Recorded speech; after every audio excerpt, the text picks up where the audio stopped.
Hello friends, welcome to my YouTube channel all India jobs. आज मैं आपके लिए आया हूँ SBI state bank of India की तरफ से एक न्यू रिक्रूटमेंट जहाँ पर क्लर्क की वैकेंसी होने वाली है। इसमें टोटल नंबर ऑफ पोस्ट क्या रहने वाली है, क्या आपकी एज लिमिट रहने वाली है, क्या आपकी एजुकेशन क्वालिफिकेशन रहने वाली है, आपका एज क्राइटेरिया क्या रहने वाला है, आपका सिलेक्शन प्रोसेस क्या रहने वाला है, आप इसे किस तरीके से अप्लाई कर सकते हैं। इन सभी जानकारियों को जानने के लिए आप चैनल पर बने रहिए। अगर आप चैनल पर नए हैं तो वीडियो को लाइक करें, चैनल को सब्सक्राइब करें, बेल आइकन का बटन जरूर दबाएं ताकि इसी तरह का नोटिफिकेशन आपको डेली मिलते रहें। चलते हैं अब हम नोटिफिकेशन की ओर। तो जैसा कि मैंने आपको बताया, ये जो वैकेंसी आई हुई है SBI state bank of India central recruitment promotion department corporate centre Mumbai की तरफ से आई हुई है। इसकी जो ईमेल आईडी दी गई है उसको आप लिख सकते हैं crpd@sbi.co.in। आपको ये ईमेल आईडी याद रखना है, यही ऑफिशियल वेबसाइट है sbi.co.in। इसी पर जाकर आप इस वैकेंसी को अप्लाई कर सकते हैं।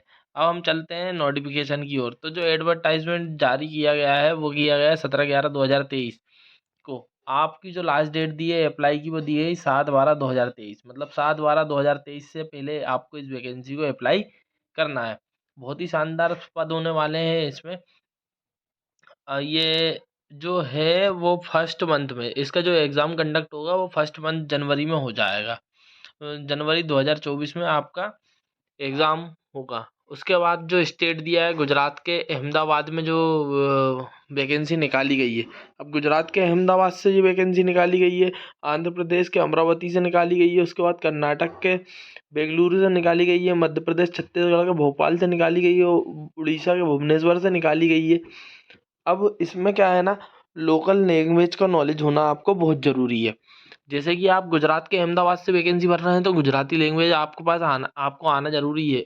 अगर गुजरात से फॉर्म भरना है तो आपको टोटल नंबर ऑफ पोस्ट जो दी गई है वो 820 820 वैकेंसी दी गई, जिसमें जनरल की 337, ईडब्ल्यूएस के 82, 221 ओबीसी से, 123 एसटी से, 57 एससी से। इसी तरह की रिक्रूटमेंट अगर भोपाल की बात करें, मध्य प्रदेश छत्तीसगढ़ के अंदर भोपाल की जो है हिंदी लैंग्वेज आएगी, उसमें जो वैकेंसी मध्य प्रदेश से निकाली गई है। अब मध्य प्रदेश से अलग निकाली गई है, छत्तीसगढ़ से अलग निकाली गई है। मध्य प्रदेश से निकाली गई है 288 और छत्तीसगढ़ से निकाली गई है 212। 212 वैकेंसी निकाली गई। अब 288 में क्या है, जनरल की देगी, जनरल से दे दी उनने कितनी, 117 वैकेंसी। ईडब्ल्यूएस से 28, ओबीसी से 43, एसटी से 57, एससी से 43। तो इस तरीके की वैकेंसी निकाली गई हैं। तो टोटल नंबर ऑफ पोस्ट की बता देता हूँ मैं, आप कितनी निकाली गई। टोटल निकाली गई है 8,283 पोस्ट। काय से 8,283 पोस्ट निकाली गई है। उसके बाद जनरल से निकाली गई 3,515। फिर आते ईडब्ल्यूएस से 817, ओबीसी से 1,919। उसके बाद 748 वैकेंसी निकाली गई है एसटी से और 1284 निकाली गई है एससी से। तो इस तरीके की वैकेंसियाँ निकाली गई है। इसमें पटना, त्रिपुरा, बिहार, मणिपुर, असम, दिल्ली, उत्तर प्रदेश, सिक्किम, वेस्ट बंगाल, राजस्थान, तेलंगाना, पंजाब, लद्दाख, जम्मू कश्मीर, हरियाणा, उड़ीसा, इस जगह की वैकेंसी निकाली गई है। अब मैं आपको बता देता हूँ, इस वैकेंसी को अगर आप अप्लाई करना चाह रहे हैं तो किस तरीके से कर सकते हैं। तो इस वैकेंसी को अप्लाई करने के लिए आपको sbi.co.in की साइट पर जाना है। फिर आ जाते हैं हम नीचे की ओर। अगर आप S T S C O B C से आते हैं तो आपको एज रिलैक्सेशन मिलने वाला है। एज रिलैक्सेशन गवर्नमेंट रूल के अनुसार मिलेगा। और आपको क्या है ना, इसका अगर कास्ट सर्टिफिकेट जमा करना पड़ेगा। कास्ट सर्टिफिकेट जो है आपको 22-23 की ही होना चाहिए। 2022-2023 में ही कास्ट सर्टिफिकेट बना हुआ होना चाहिए और ईडब्ल्यूएस भी आपका करंट का होना चाहिए। ईडब्ल्यूएस अगर आपका है तो आपका उस पर जो साइन होते हैं, अथॉरिटी कम से कम मजिस्ट्रेट की होनी चाहिए। फिर एक सर्विसमैन को 100% ई मार्क फॉर ईडब्ल्यूएस, मतलब टोटल वैकेंसी में से 14.450 वैकेंसी, मतलब 4.5 का डिसेबिलिटी टोटल वैकेंसी परसेंटेज दिया जाएगा।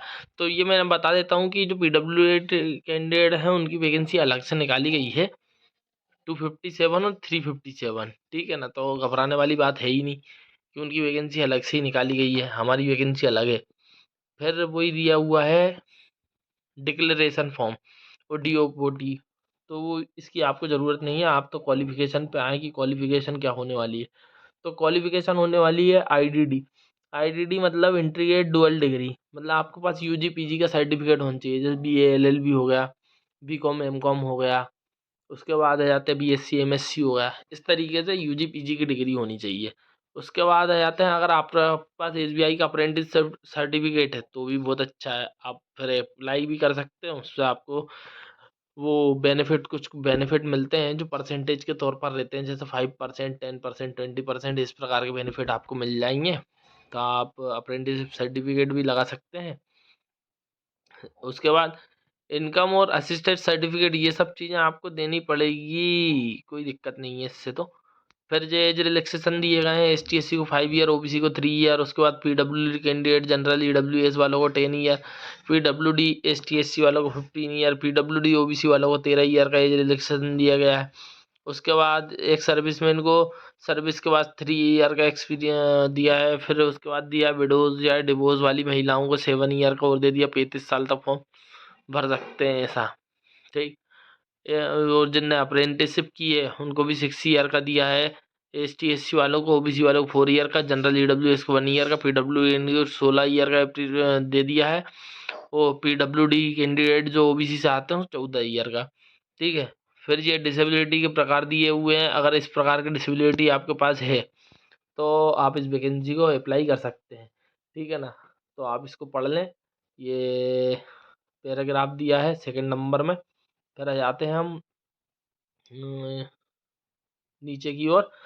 तो ये कैटेगरी PWD कैंडिडेट वालों की है। उसके बाद हमें इसको देखने की ज़रूरत नहीं है कौन कौन से आपके अकॉर्डिंग एग्जामिनेशन स्टेट और सेंटर होने वाले हैं, आप वो देख सकते हैं। जैसे अंडमान निकोबार वाले इंग्लिश और हिंदी में एग्ज़ाम दे सकते हैं, आंध्र प्रदेश वाले इंग्लिश हिंदी तेलुगु उर्दू में दे सकते हैं, असम वाले इंग्लिश हिंदी और असेम्स और बंगाली में दे सकते हैं। इसी प्रकार के मध्य प्रदेश में इंग्लिश और हिंदी वाले अप्लाई कर सकते हैं।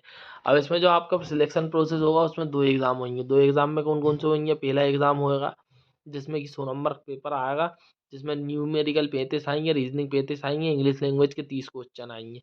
फिर जो सेकंड एग्ज़ाम होने वाला है, सेकंड में जनरल फाइनेंशियल अवेयरनेस जो होने वाला है 50 नंबर का होगा, जनरल इंग्लिश 40 नंबर का, कॉम्पिटिटिव एप्टीट्यूड होने वाला है आपका 50 नंबर का, रीजनिंग होने वाली 50 नंबर की, ये 190 नंबर का ये हो जाएगा। 10 नंबर एडिशनल होने वाले, मतलब 200 नंबर का पेपर ये होगा, 100 का वो, 200 का ये। अब जाते हैं हम नीचे की ओर। तो जो आप इस वैकेंसी को अप्लाई करेंगे तो आपके पास क्या क्या चीज़ें होने ज़रूरी है वो हम बता दें।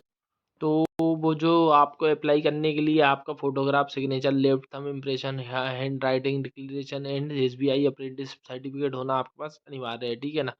उसके बाद जो सेकंड नंबर में आपका नाम और डेट ऑफ बर्थ जो 10th की मार्कशीट में लिखा है वो, थर्ड में आपको क्या है ना लेफ्ट थंब इम्प्रेशन देना है। उसके बाद आपकी जो साइट दी गई है SBI.co.in पर जाकर आपको अप्लाई करना है, ठीक है ना। फिर आईडी और जन आईडी जैसे ही अप्लाई करेंगे तो एक रजिस्ट्रेशन नंबर और एक पासवर्ड मिलेगा, उसको खोलना है और फॉर्म को फिल करना है। फॉर्म को फिल करने के बाद आपको ध्यान से पढ़ना और डेबिट कार्ड ये क्रेडिट कार्ड या इंटरनेट बैंकिंग से पेमेंट कर देना है, तो आप इस वैकेंसी को अप्लाई कर दोगे। कास्ट सर्टिफिकेट या PWD कैंडिडेट हैं तो आपको किस तरीके से अप्लाई करना है, आपके सर्टिफिकेट्स के अनुसार सर्टिफिकेट लगाने पड़ेंगे। ये आपकी पूरी प्रोसेस दी गई है कि आप किस तरीके से अप्लाई कर सकते हैं डॉक्यूमेंट। और जो आपकी फ़ीस लगने वाली है वो 750 लगने वाली है। ST SC OBC PWD candidate ESM इनकी जो है फीस नहीं लगने वाली है। जनरल OBC EWS वालों की मतलब लगने वाली है। जैसे ST SC PWD वाले तो इनकी तो फीस लगनी नहीं है, मगर जनरल OBC EWS की 750 फीस लगेगी।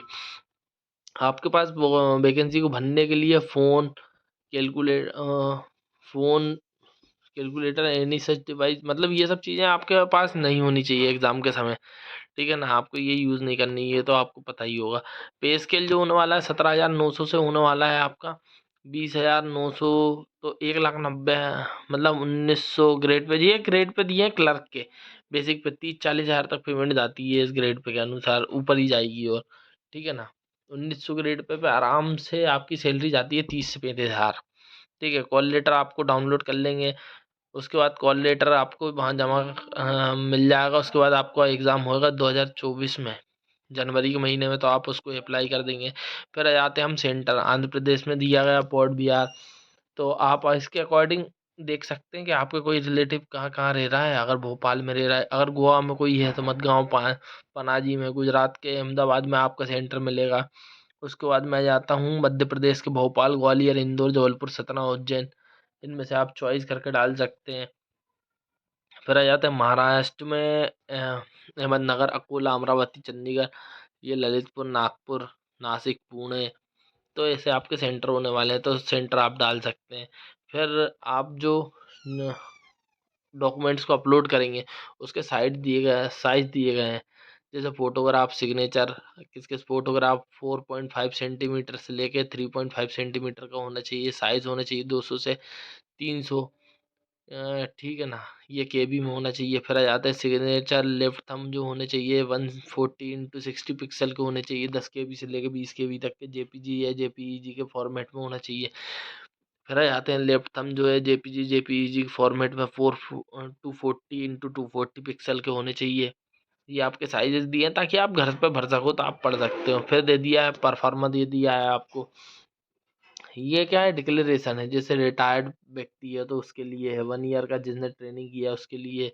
उसके बाद सर्विंग पर्सनल वालों के लिए है। उसके बाद जो दिया है एक्सटेंड एग्रीमेंट वालों के लिए है। तो ये परफॉर्मा उनको भरने पड़ते हैं। तो फ्रेंड, आप ये साइट को नोट कर लें कि एडवर्टाइजमेंट आप किस कहाँ से डाउनलोड कर सकते हैं। बैंक.SBI के कैरियर पेज पे जाके आप डाउनलोड कर सकते हैं। वहीं से आप एडवर्टाइजमेंट को डाउनलोड कर लें और ऑनलाइन एप्लीकेशन को भर सकते हैं। ठीक है ना। तो 750 की फीस के साथ बहुत ही शानदार पद निकाले गए हैं। 8,000 से ऊपर पद निकाले गए हैं। तो आप इस वैकेंसी को जरूर अप्लाई करें।